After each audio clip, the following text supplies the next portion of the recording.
got 5 minutes, baby.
Okay. Let's go.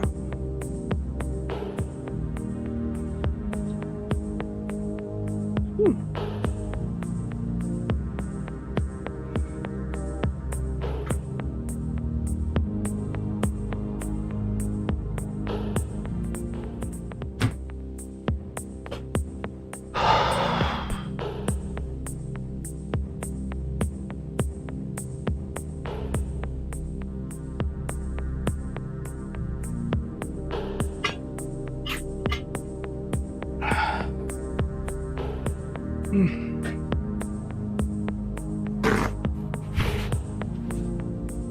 want me to wear these? I put one in. Oh, did you? Okay. Yep. And I wanted to try and see if how that would work. Okay.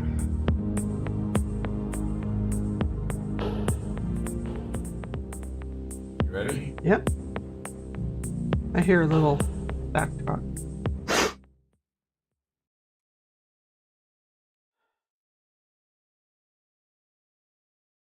Good evening. I'm glad you joined us for some After Dark crime time and trial talk. Thanks for coming back.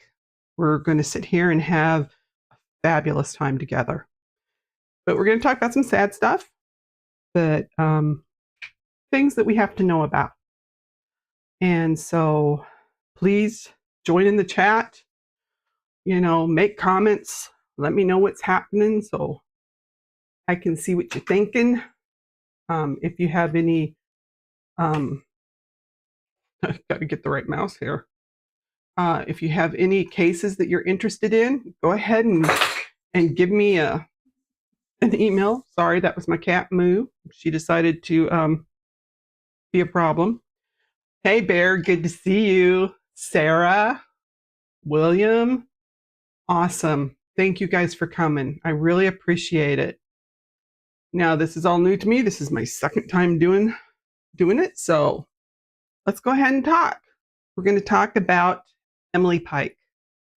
She's a 14-year-old that was from the Apache Reservation in San Carlos, Arizona, outside Mesa. And it's a sad case. It really is. She was 14. A 14-year-old should be safe. We shouldn't have to worry when we're 14 years old about life and the terrible things that happen. Now, she was in a group home, and she was put in the group home by the reservation because she had some depression issues. She had been there before and been able to go home.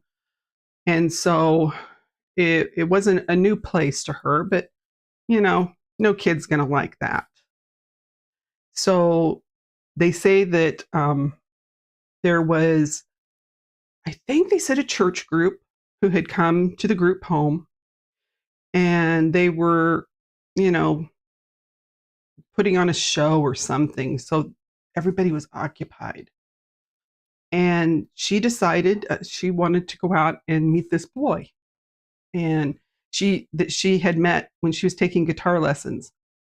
Nobody knows for sure if it was like online lessons, if it was something she was doing in person. That hasn't come out yet, so we don't know. But she decided to do this, so she snuck out, like all girls will at times. And she decided to go see this boy. And then she disappeared. And they didn't know where she was. Now, of course, they're supposed to immediately notify the police when this happens, right?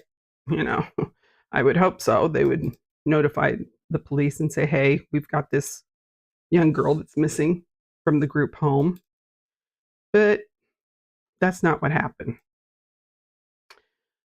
She was, the day she disappeared, let me see if I can find that, was in January.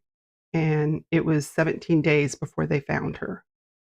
But to give you just a little bit of background on her, um, Emily was had a great smile. She was a great kid. They said she was very artistic. Her favorite color was pink. A lot of young girls, that's their favorite color. And let me pull up my information here. Don't want to give you guys anything, the wrong information. But they said that she loved art. That was one of her favorite things. She was from the reservation. She was born May 16th in 2010. And she really, her grandmother said she was a really sparkly, colorful kid, just happy. But she also wanted to be a vet when she grew up. She thought about going to college and she wanted to be a vet, but she also wanted to take art, her mother said, in college. Her mother said she was always happy and a very kind person, and had that contagious smile. And I think, hey, Doc, you got some pictures of Emily for us so we can see what she looked like? Because she was a beautiful young lady. Got my IT guy here. Doc's my partner in crime. Awesome. Her cousins said that they always knew she was funny, um, and they really enjoyed being with her. In fact, one of her cousins even said that she had told them that she was going to be coming home soon.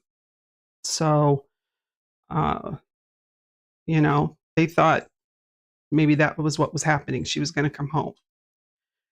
But one of the members of the tribe also said that she, like I said, wanted to be a veterinarian. But she was last seen on January 27th in 2025. And that was about 7:45 p.m. Now, no one has told us the exact name of the group home. People online are saying which one they think it is. But since the press hasn't named them yet, I don't feel comfortable saying their name. There have been reports that they've been closed permanently, which that's a good thing because supposedly they have had 30 disappearances within 3 years of girls running away. 30. 3 years. Usually when a girl would, take off, they said that, she'd usually come right back. A lot of times they were supposed to advise the group home manager or whoever was in charge if they were even going to go to the store. Okay. So she decided she'd taken off, I think they said about 3 times in 2023 when she was there, but she always returned. Now, this time, of course, she didn't, but it took over a week before the group home advised her family. So she was missing for an entire week before her mother knew her daughter was missing. Here she thought she was being taken care of because this was a group home that the tribe used. And they used it because they were of over 100 and I think it said 23 miles from Mesa, which is right next to Phoenix. Sarah's told me that. And so, they said it was better for them to be able to get, medical help. And she was depressed. We don't know why. We don't have all that information, and that's okay. But, they were supposed to tell in fact, they were supposed to advise her social worker with the tribe, and that person would go out and tell the parents. But instead, after a week, they decided to go out there and tell them. I mean, can you imagine being a mom of this beautiful 14-year-old girl and being told, we're sorry, but your daughter's been missing for a whole week? I mean, that's just insane, isn't it, Sarah? A week. So, of course, the sheriff, I mean, I think his name is Lieutenant Layton, Lahti. He has really been on the news, and he's been really strong and tough about talking about looking for these people. They say they have 3 suspects, but they haven't told anybody who they are. They haven't been arrested as far as anybody knows. And the tribe's upset, and I don't blame them. They have a right to be upset because they're not getting answers. See, Sarah, you're a mom of 3 and a grandma of 2. Yeah, I'd be PO'd too. You're right, Bear. I mean, it's unforgivable that they did not advise the parents. And she had a whole tribe that cared about her. This wasn't just some little girl that didn't have people behind her. She did. She had a tribe that cared a lot. And they've come out, and they've had protests, and they have had walks, they've done runs. I mean, they've done beautiful songs for her. And it's incredible. If you go on TikTok, you'll see some of the awesome things that different tribes. There was a tribe in Alaska that sent up songs for her, and the Lakota in South Dakota had a drumming, for Emily. So they're all reaching out because they're tired of their women and young girls disappearing. This has been an epidemic for a long time, and everybody's ignored it.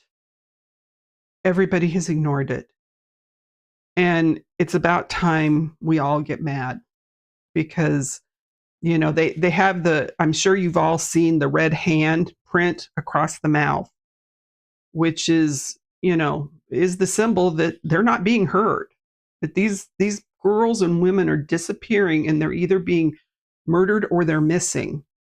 There's a case that I talked about Sunday up in South Dakota. She's been missing for over a year. Melissa Elbow Shield is her name. Over a year. They'd have no clue where this girl is. And, she's another tiny one. Like, Emily's just a tiny child. But unfortunately, they did find her after 17 days. And they found her at mile marker 227. And at first they said she was taken apart and put in trash bags, but now they say they are contractor bags. And that's what her family is dealing with. And that is what the tribe is dealing with, is that she's been taken from them. And so one of the memorials that they put up with her, for her, there was a rock that I'm sure some teenager had put down, and it said forever 14. And that's what Emily Pike will be. The tribe doesn't want us to forget who she is. So anytime you have social media, please put, justice for Emily Pike. Say her name. And that's what the tribe, when you watch the TikTok, that's what they're shouting. Say her name, because we're not going to forget her. And this is one of the first cases of a missing Native or Indigenous woman or child that really is getting some attention. Still not enough. They're still not giving her enough attention. But she is getting some. A lot more than a lot of these girls get. But some of the other thing, her grandmother, Agatha Key, had said, she goes, I cry every day. She was my only granddaughter. So she just doesn't understand. Now, the San Carlos Apache tribe has approximately 15,000 members, and they have over 1 million acres of land. So it includes Hilla, Graham, and is it Pinell County? I think. It's one of the largest and most historic Apache tribes, and they've lived together or throughout the southeast Arizona, including San Carlos flatlands and surrounding mountainous areas. Um, and they still have many of their traditions and their ceremonies that they perform. Have a lot of cultural festivals, So if ever anyone's in the area of any tribe, because we all have tribes in our areas, different tribes that are sovereign lands. If they're having a festival and it's open to the public, check it out. These are some of the most loving and caring people. They have a long history here, longer than any of us. And it let's do it for Emily, because this child needs more recognition. So she was approximately 125 miles from home. And they're saying that they thought maybe she wanted to go home and was headed that way. I'm kind of not sure about that, because when I looked up on the map, like the supposed group home she was at, to where she was last seen, on Mesa and McKelpie Street or Road. There's an intersection there, and there's like 2 gas stations. So they had her on video, is the last time they saw her. That's why I think they realized there are 3 suspects. So she must have got in with somebody, got in with a car. Maybe they offered to take her home. I don't know, but she didn't make it. But this group home, like I said, they've had over 30 missing children, and they say, of course, now they say that they had none of them are missing now. But one of the reporters found out that wasn't true, that there still is a missing girl, and she has been missing for over a year. Let me see if I can quick locate that page that I had, because that was really interesting. I couldn't believe it when they said that they found out this one girl was still missing, and the home is trying to say, well, we think we know where she's at. She's okay. She's still 17 years old. That's not, even the police are saying, until we put eyes on her, that's not okay. You can't just say, oh, well, it's okay. We know she's out there somewhere. No, you have to be able to prove that she's there. Let's see, what did I do with that? Because that was hard when I heard that.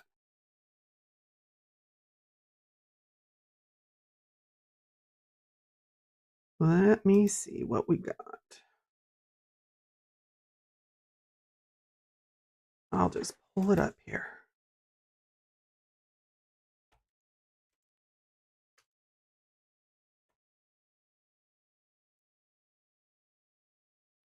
Hopefully they have closed the place. I'm hoping that is it, the same place that they're saying. But this young girl is,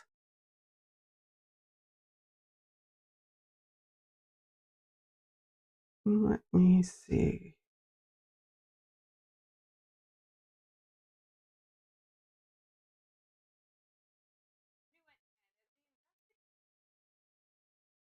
I'm going to pull it up so I can see.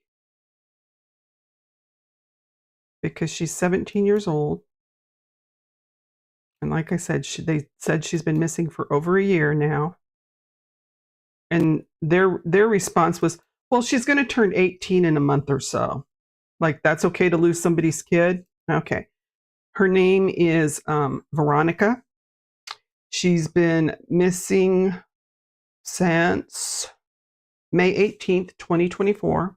So almost a year. Brown hair, brown eyes, 5'3",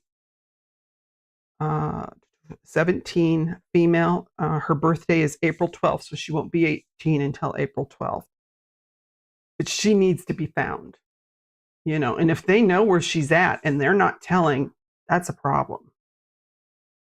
My concern is why are all these girls running from that group home? What's going on in that group home? It makes you really wonder, because I I mean, I know no kid's going to like being there, but let's be honest, there has to be reasons that you have so many that are running. Some of the things, there have been several different things said about why she took off. Her one friend, like I told you, said that it was because she wanted to meet up with some boy. But they said, as they've been investigating and also talking to people, that they've had different things come out, conflicting stories. Some suggest it was due to mistreatment.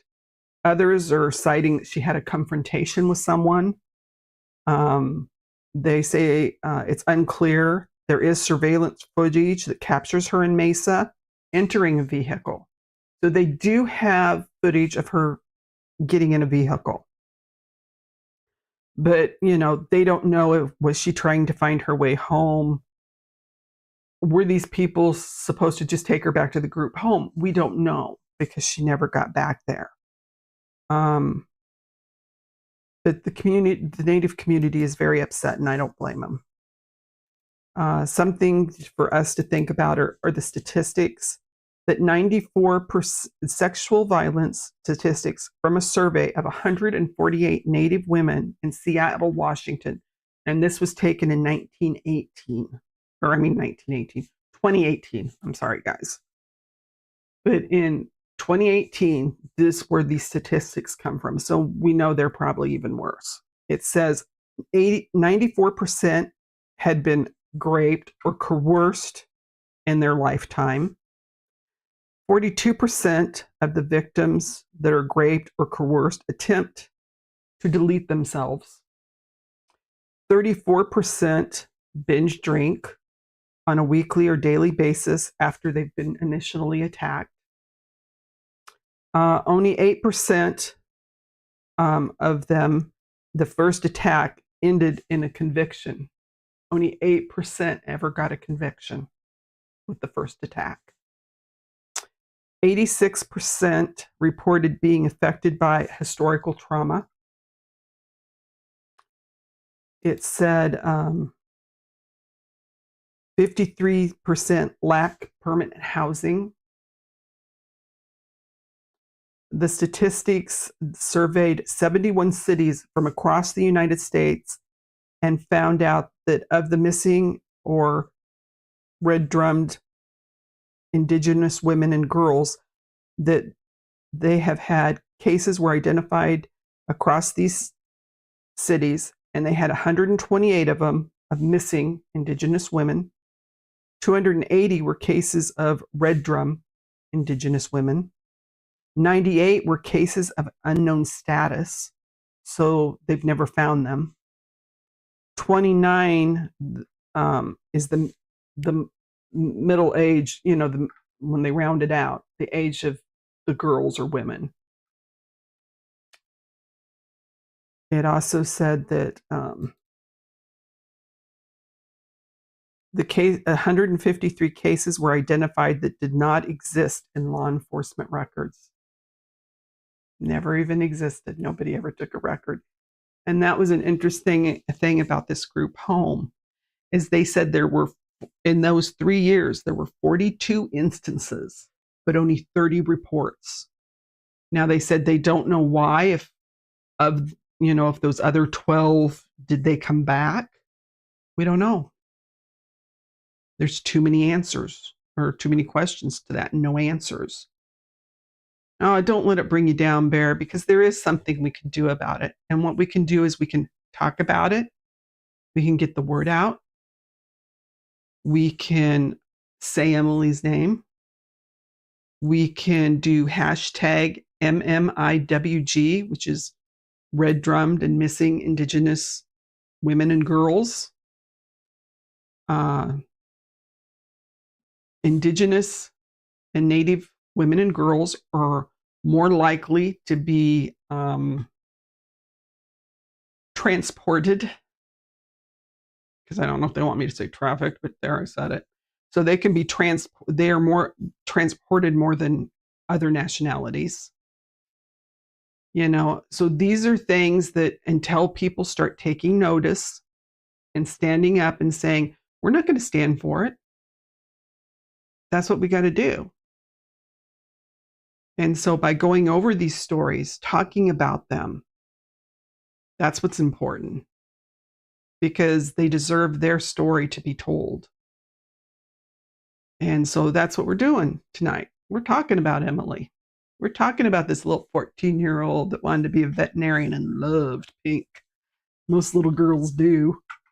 Of course, I loved purple more than pink. But, hey, Krista, I'm glad you made it, baby. But yeah, so, you know, it breaks your heart what's happened to Emily. And her family has put out that, if you see something, know something, say something.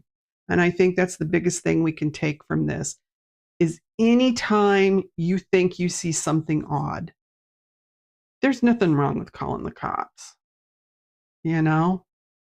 because if it turns out that it's nothing, oh well, but what if it is? How many cases have we heard of where maybe a waitress, I can think of that one, I think it was up in Idaho or Washington State, where the waitress called in and it was a little girl that had been kidnapped, and they were able to get her back because she knew something was odd. Something was just off with that relationship. And that little girl did not belong with that guy. So if we see something and it's not making sense to us, go ahead and call. We might save a life, and that's what's important. We wish that something could have been done and Emily could have come back to her family, but let's use this as, I guess, a learning experience that, we got to just stay on top of our children. And I know her family did. They thought she was safe. She was in a group home. They thought she was being watched. That, she wouldn't be just, going out on her own. But let's go ahead and make sure that we are talking about this. And let's see, what'd you say, Bear? Ash told me that this is so bad near her original area. It's so sad to hear, but we try our best to lend a hand to those who need it. That's awesome. And it's true, Bear. I mean, it really is. There is not a reservation that you're not hearing these stories, even up in Canada with the First Nation. I have a couple of friends up there from the First Nation, and they'll say the same thing. In fact, we all know, well, if you don't know, there is an area up there. It's not far from, I think, Vancouver. It's called the Trail of Tears, because of the missing women and the Native and Indigenous First Nation women that have gone missing on this. And it's, I think, over 400 miles long highway. And, they have had some of those serial red drummers up there. And so it is terrible, because unfortunately with a lot of the tribes, because anytime they got, land that had anything on it, it got taken away and then they got pushed over somewhere else. So that's why some of these reservations really are poor, and it's not right, and so they don't have the money, they don't have a car to get themselves to the next town. And that's just wrong. And so these young girls will go hitchhiking.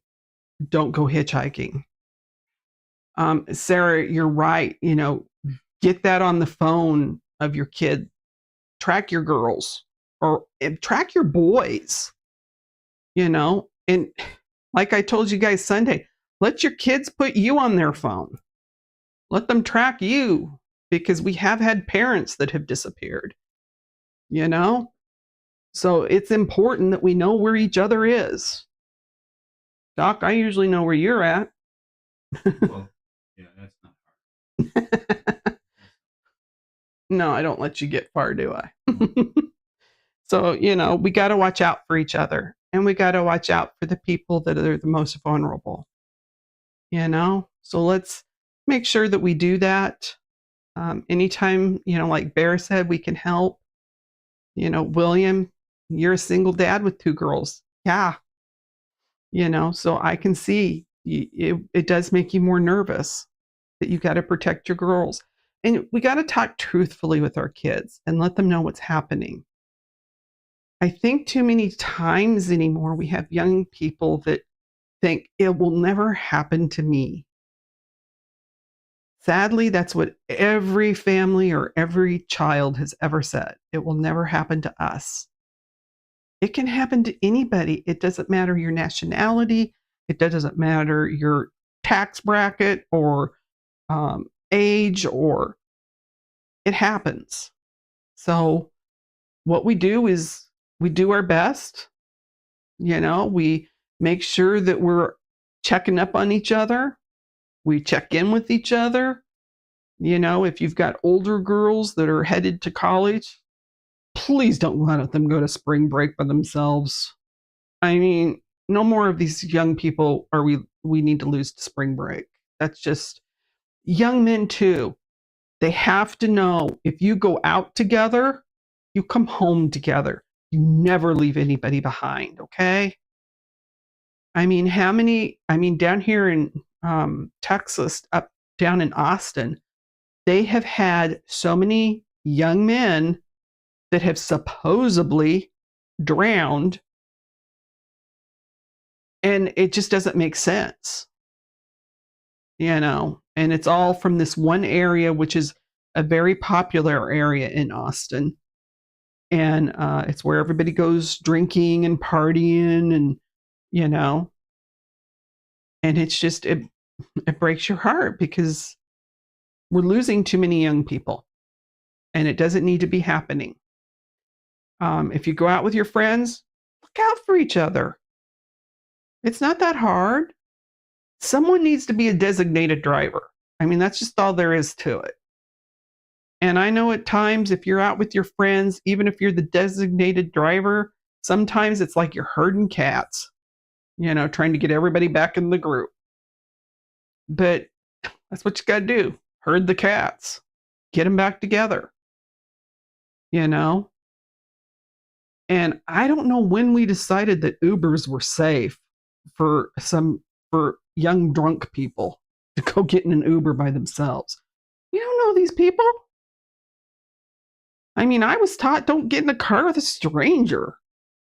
I don't know about you all.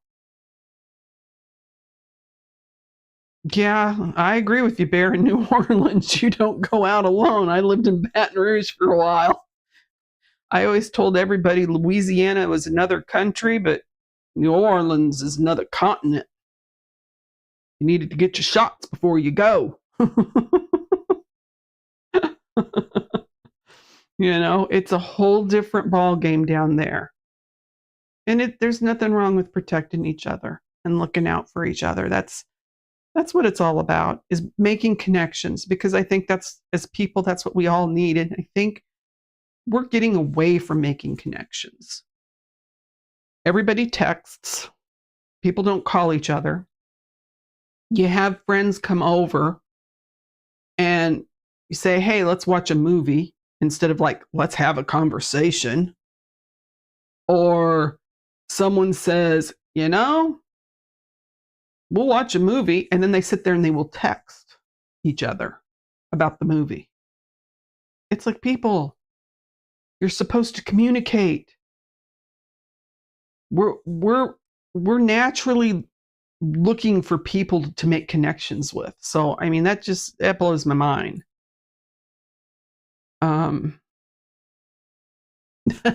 Sarah, that's good. Put your thumb over your beer bottle. If you turn away from your drink, it's trash now. Yes.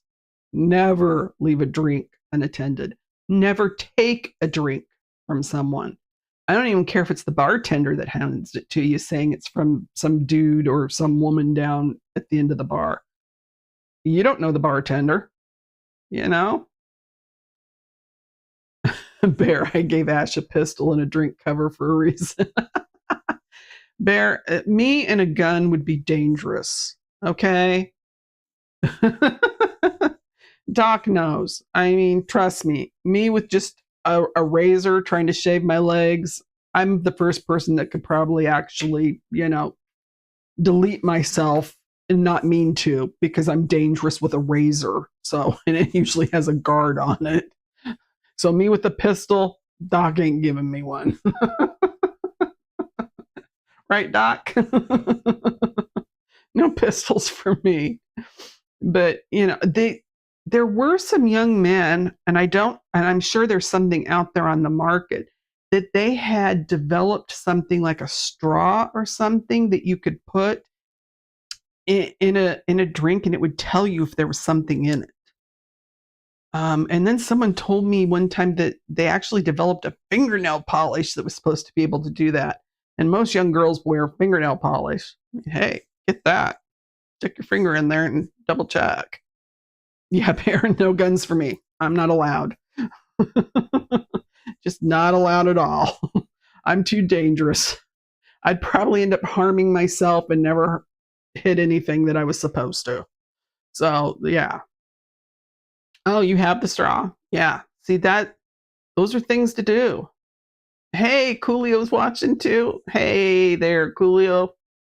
But yeah, so young people, we just got to tell, I don't know if they need to start going in and, to schools and really talking to these kids. I don't know.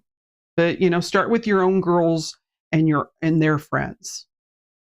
Well, Sarah, yeah, being a single mom, that is scary. If you're single and you're by yourself and you hear a bump in the night, I could see where you would want to be protected. And there are other things beside a weapon because we know what I would do with one. They have the things where the alarms, down here in Texas, you can carry just about anything. So, you can carry pepper spray. Always check your state or your country because I know our beloved little Krista is from Canada. So check your area, see what you're able to take with you or have as security. Take a class,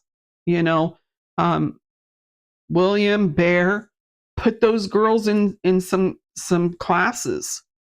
I know at one point I took a private investigators course, and we had an ex-military guy in the class, and so our teacher asked him to show us some moves, and I used him on a friend's brother because he was being mouthy and almost put Doc, quit laughing.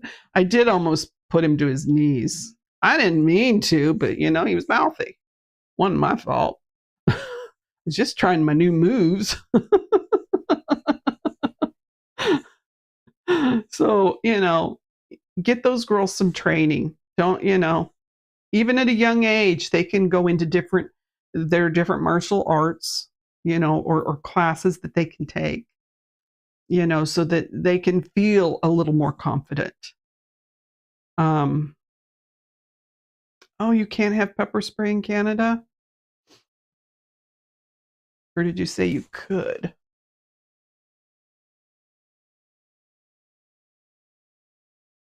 I got the wrong mouse in this thing. But dog pepper spray is okay. I think in Canada you could have bear spray. You guys got more bears. I mean, come on. That only seems fair. Just because some guy's laying on the ground screaming and going, I'm not a bear. Except for our dear beloved Bear Gibson.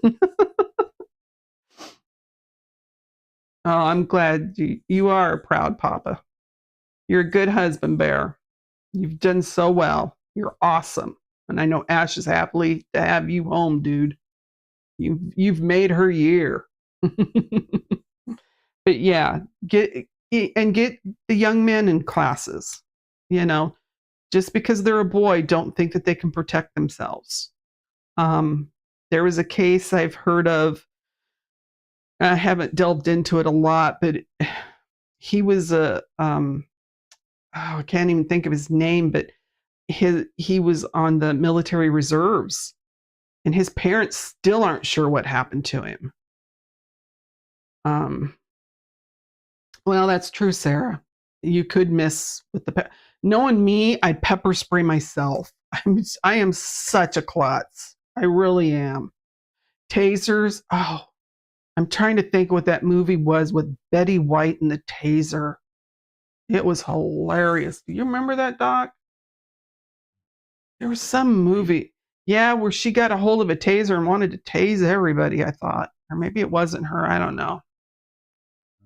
But yeah, I mean, sadly in Texas, you could practically like drive a tank down the road and they would be okay. It's a little frightening here. I will be honest with you. You can carry a sword. I'm not joking. Yeah, I've seen people carry military weapons. It's yeah, it can be a little terrifying, but make sure that talk to your children, let them know as they get older, let them know a little more. I know you got when you have the young ones. Nancy Grace did a great episode recently on child safety with an expert talking about teaching your kids, if somebody tries to approach, run the wrong way. Night Bear, thank you for coming. I really appreciate it. I really do. Glad you came. Tell Ash hi. Gotta work at 3 a.m. That's usually what time I go to bed, maybe. Sometimes it's 5. But oh, the unsubscribed podcast. Yeah, I gotta get on there. I haven't hooked up with that one. I know JD, that's the one he's been on, right, Sarah? But yeah, that's a good one. Anytime you can learn some things, but Nancy Grace, they were talking about, just telling your child to turn around and run the opposite way. Teaching them don't scream help, scream fire. It's those simple things that they might not think about. So that's what we need to get out there and say, hey, this is what you need to do, and it's okay. And if you do this, it will help. Because we had this crazy guy. They still haven't caught him. Yeah, JD was on unsub. Okay, I will make sure this week I watch that, the unsub. But yeah, that we had a guy that is tried to grab a little girl here in Houston, and then they found out that he was a serial, chomo, and they still can't find him now. But the little girl was able to get away. Yeah, I need to watch the one where JD's on it. That has to be a good one. But I will. Yeah, anything you can watch and learn some safety, hey, we need to do it, guys. But that's the story about Emily. And I thought we'd go over a couple of just short things that happened down in Florida that just really set my nerves on fire. Let's see. The one was this crazy case. Buckle up, guys. Okay. This judge's name, he's in Florida, Judge Shuskauer. Suskauer.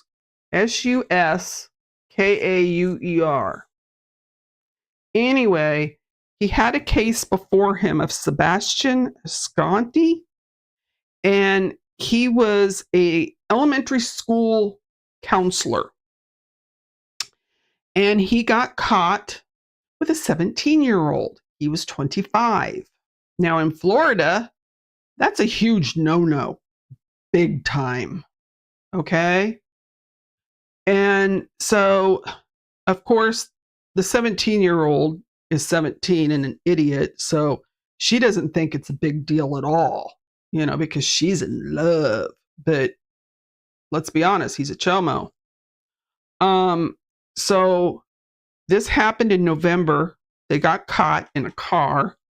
And fortunately, the cops checked driver's license because she said she was 18 and the cop just thought she looked too young. And of course, he tried to say, well, I thought she was 18, but through the digital information, they found out, no, you didn't. You knew she was 17 because she told you. And she also worked at the school, I guess, part time, did probably some volunteer work or something. And so he just kept saying, well, we're in love, you know? Yeah, that's the judge. Yeah, that's it. Put him up because that dude needs to be put up. We don't like that judge.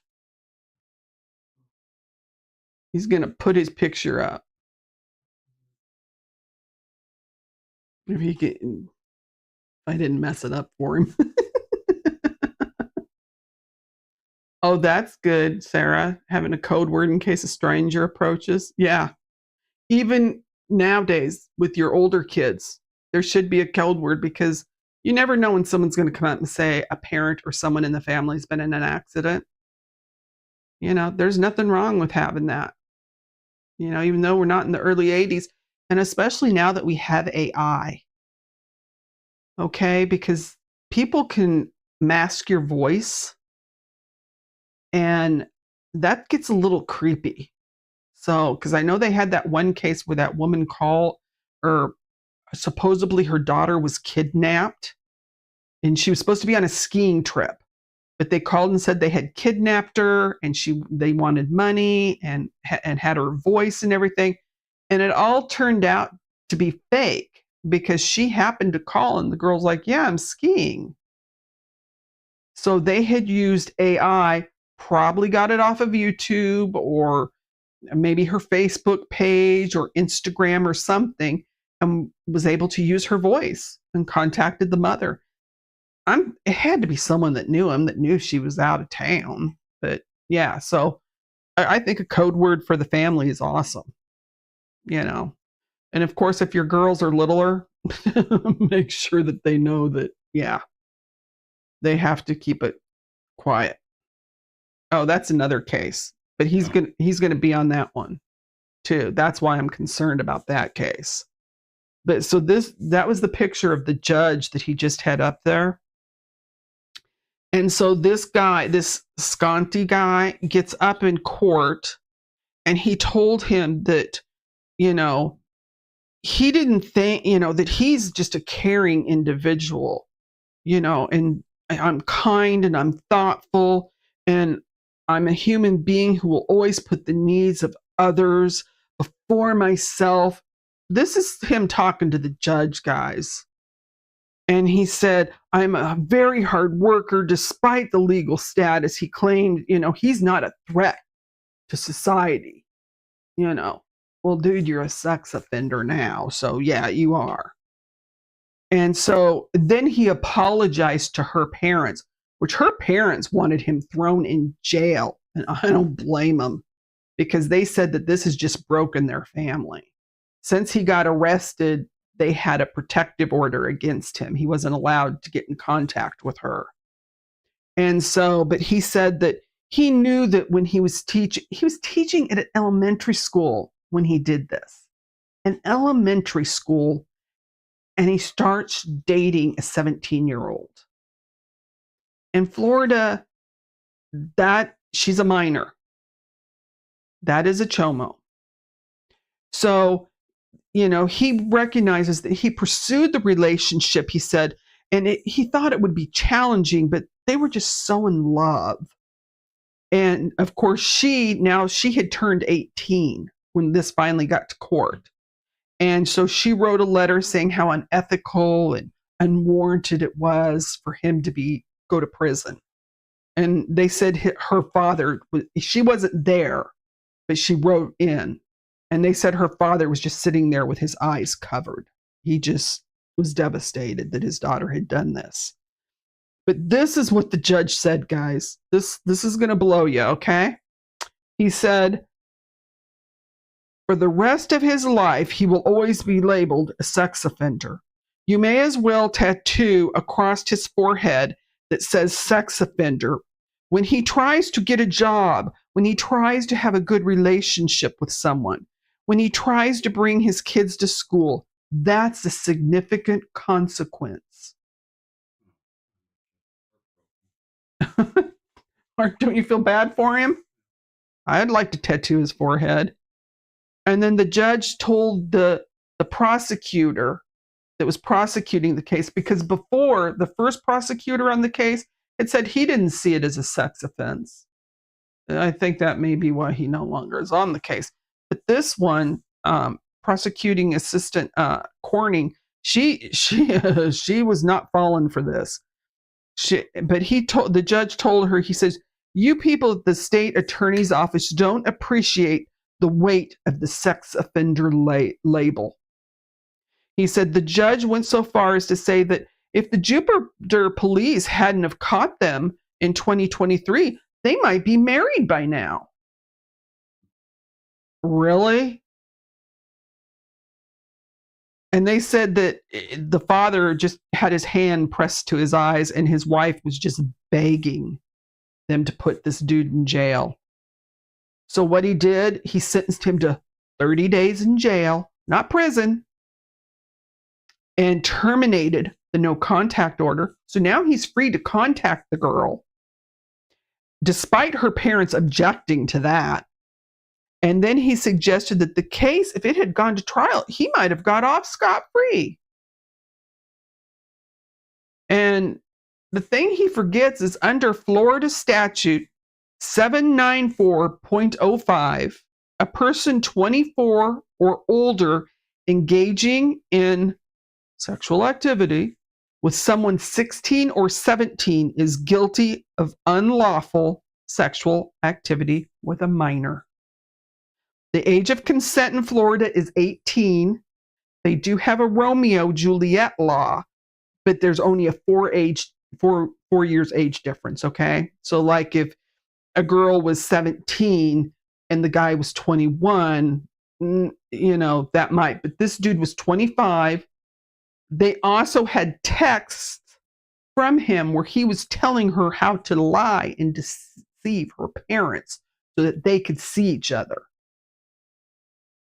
And that judge let him basically walk, except that he ended up with the sex offender title. But the judge just, he felt sorry for him, Doc. No, that's 2. Yeah, that's 2.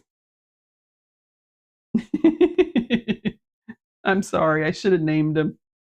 Hey, this is our first time, and I do pictures because he learned how to do the source thing, and I kind of blew it for him. But that's okay, we're ready to go on to 3, which is where you're at. But yeah, so this was this case, and it just, because usually Florida's tough. This judge, they need him gone, because if that's how he views chomos, yeah, I agree, Sarah. But so this is the second case. This woman's name is India Brown, and she was actually a corrections officer at a juvenile facility. And she started after a 17-year-old boy. And she's 26 years old, And so she was giving him dope, weed, and alcohol. They said she kissed him, tried to drag him into a closet, but he was just like, no, he didn't want to get in trouble. But she pursued him. She wouldn't stop. And so once he got out, let me find that case for you. Once he got out, she went all the way, because he was in the facility up in Orlando. Okay, it was the Orange Youth Academy. And so She drove all the way from Orlando down to Boca Raton, which is where he lived after he got out, and he was 17. So I don't know how long he was in there. I don't know if he could have been 16 when it started. I don't know. But she went down there and, of course, picked him up, tried to mess with him. And then a week later went back down there because it was her birthday, took him to a motel, had sex with him. And when he fell asleep, his mother had messaged him on Instagram telling him that he needed to get home. And this woman, this is how brilliant she is. She says, "Don't tell me what to do. I'm a grown ass woman." And the mother's like, "What?" And the woman, of course, stopped talking. So the mother, of course, contacted the cops, and that's how the story all came out. And she got arrested. She had already quit the youth facility that she was working at. But she had also worked at another one, which was called Friends of Children and Families, which was a nonprofit. And they're saying that, well, we let her go too. I would hope so.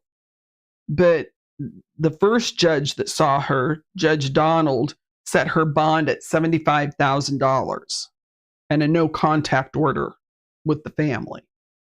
Which, I'm sorry, $75,000 for a woman that has pursued a kid. Because if you look at the map, Orlando down to Boca Raton, that's a few hours drive. So, I mean, she was really going after this kid. But she's supposed to go see the same judge that we just heard about that let that dude off, because being a sex offender is so tough. So that's the one that's supposed to end up, he's going to be the one that sentences her. So that's a little concerning. So that was why I kind of put those two cases together, because it's going to be, that was the judge that gave the judge. No. Oh, it's not up. It's not up until it's over there. Oh, okay. I don't know, William. I don't know what's wrong with the judges. Because usually, like I said, Florida's tough. They have some of the toughest laws. I think DeSantis might need to talk to some of his judges, because he's got a few of them that are, well, this one that we know of that's got a screw loose, as far as I'm concerned. Yeah, and I agree, William. Every kid has had a crush on a teacher. But, yeah, you don't take it too far. And I'm so tired of all these women teachers getting off so easy. Because if it was a male teacher, they wouldn't get off as easy, usually, except for, this dude.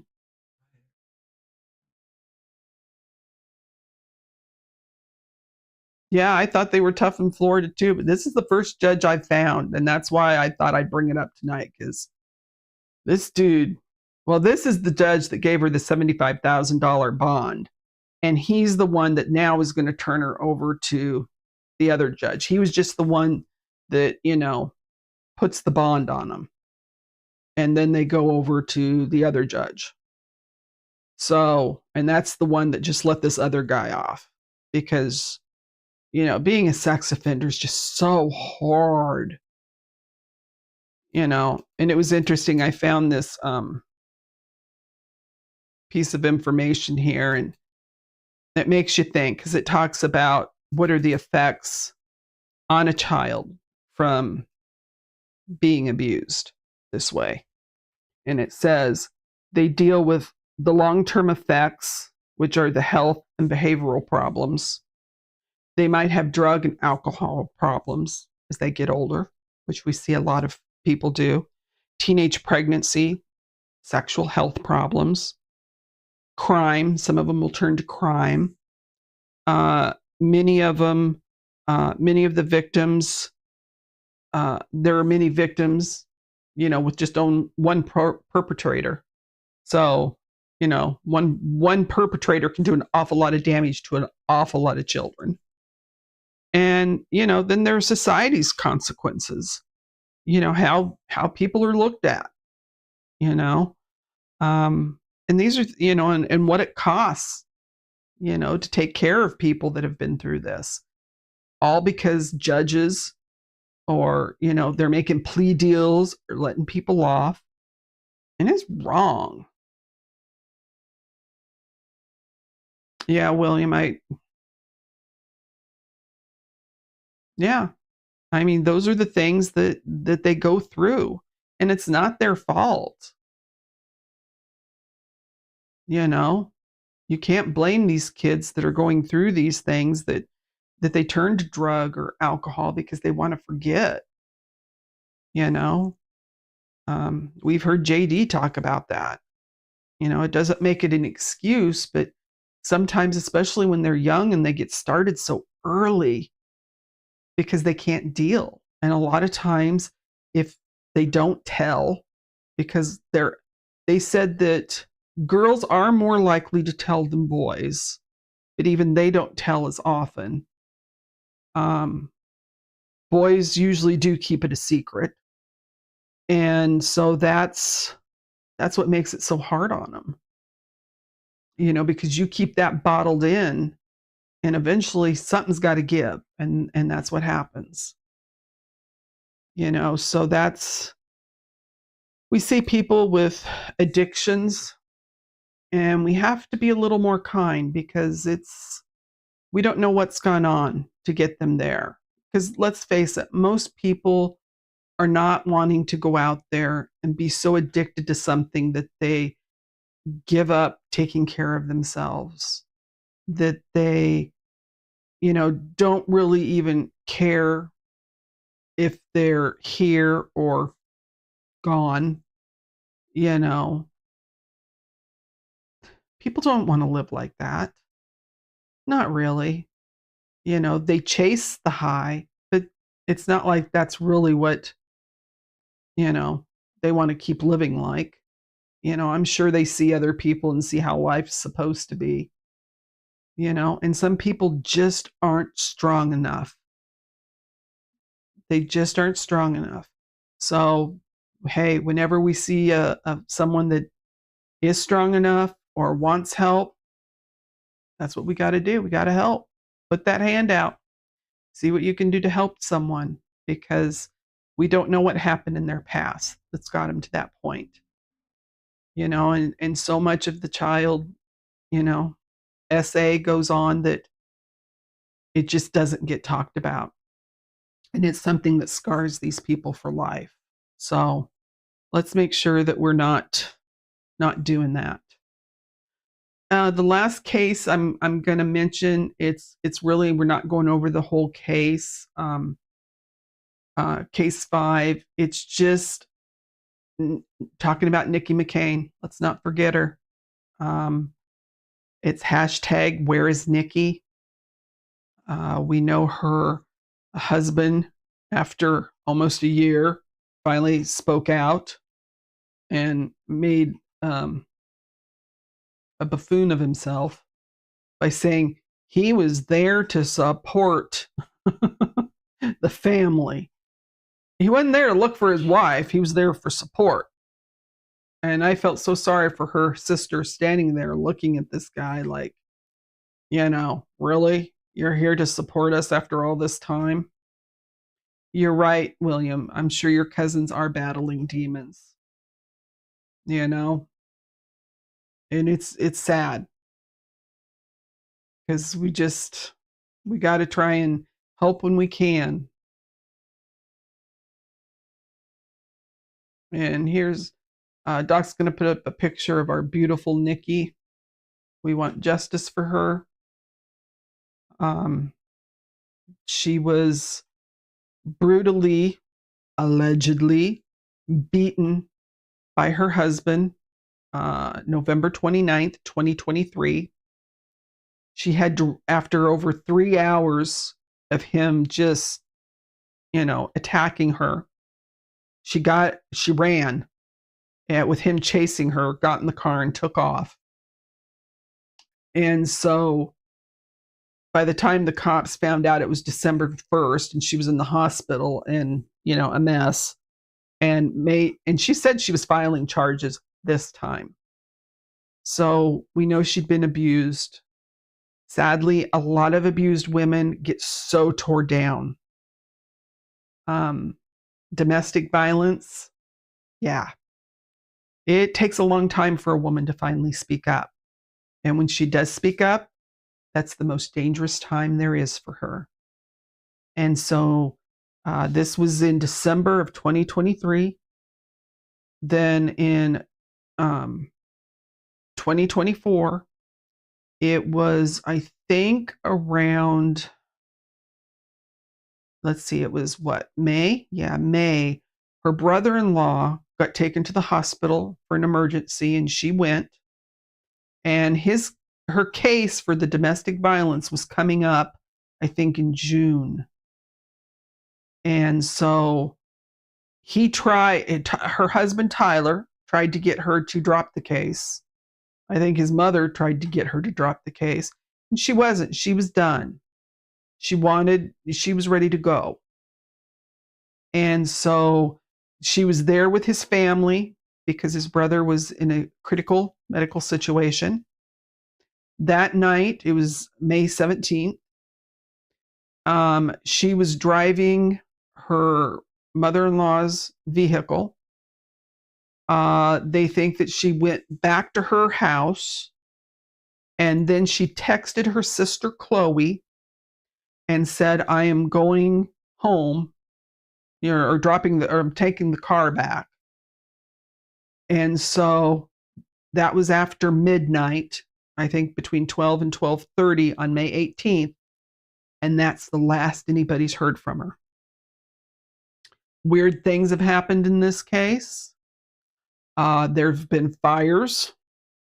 Like I said, the husband has never spoke up until recently when I guess the FBI heads to town. You kind of get your ducks in a row and you think, hey, maybe I should say something.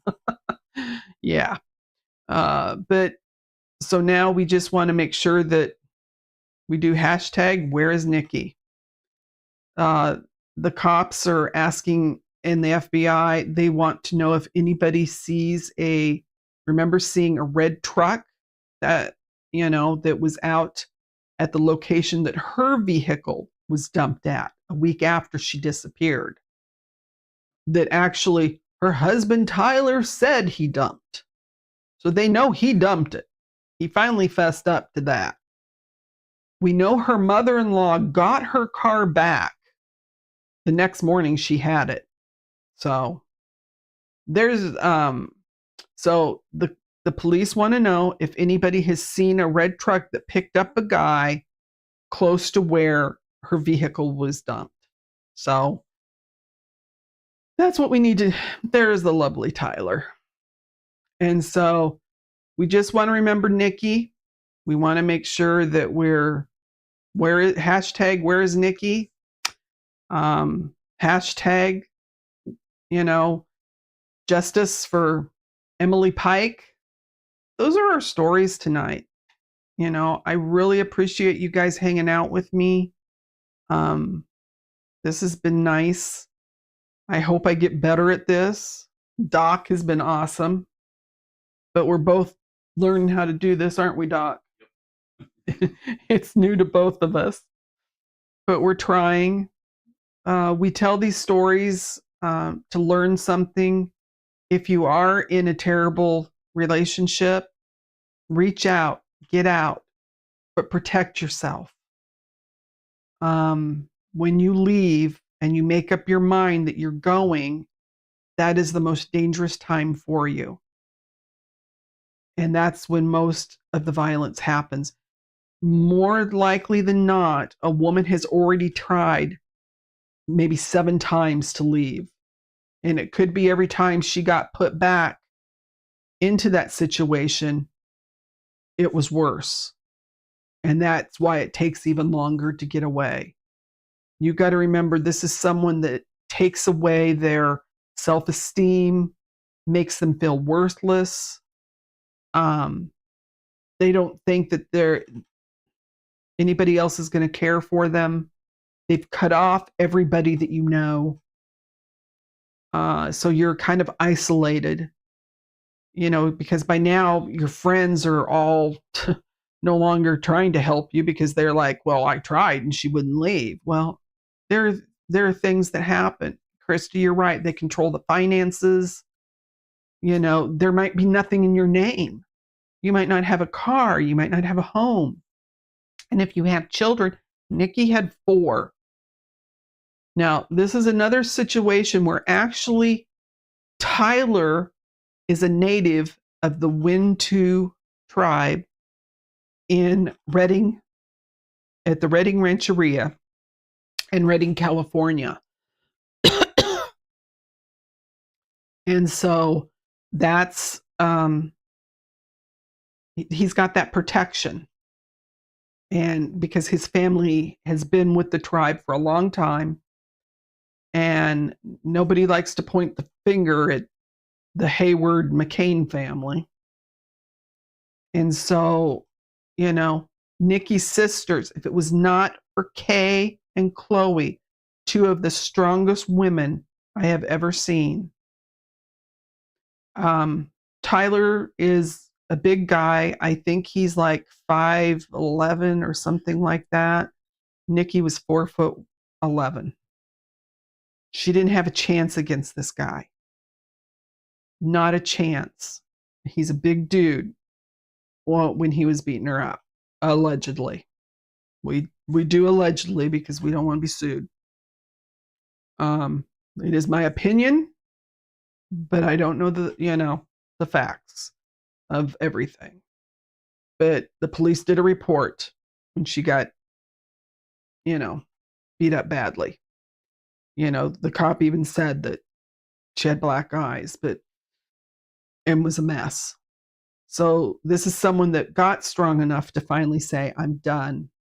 And then that's when we lost her.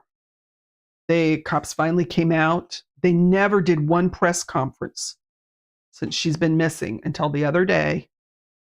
And it's all because of, in that area is where Sherry Patini, the faker of the country that pretended she was kidnapped, blonde, blue-eyed little Sherry Patini, made up that story, and the sheriff had mud on his face because he did the press conferences. They did everything to find that woman. And then when Nikki McCain goes missing, nothing. Just nothing. So they finally did the press conference. The sheriff didn't really speak.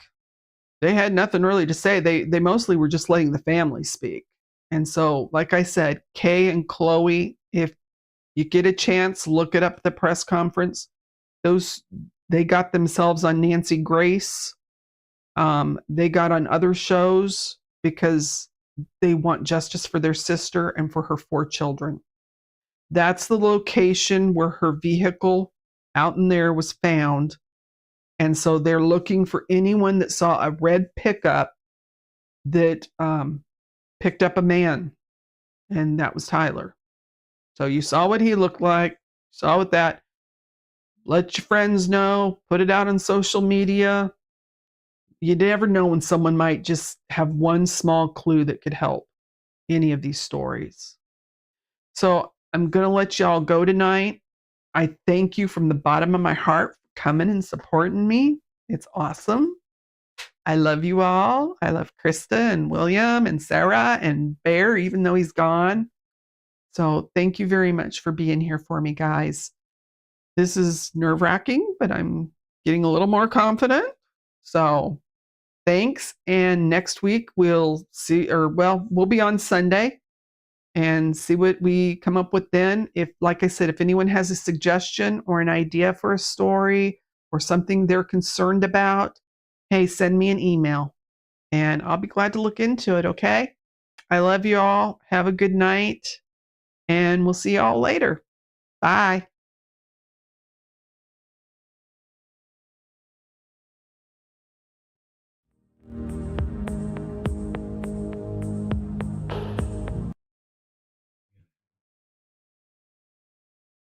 Well, that's kind of what that other one I had in there was. You didn't tell me nothing about that. I'm I sorry. would have made it. Yeah.